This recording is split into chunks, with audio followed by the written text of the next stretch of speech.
Ang baby na mabait.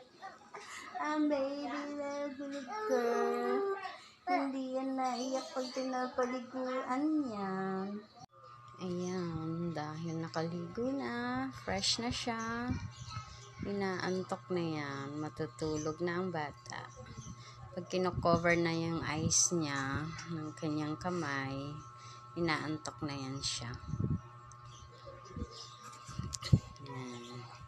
Hindi na siya kailangan ihele-hele, kursa lang siyang matutulog. Tatakpan niya lang yung mga mata niya ng kanyang mga kamay. Tulog na yan maya-maya. Sleep na.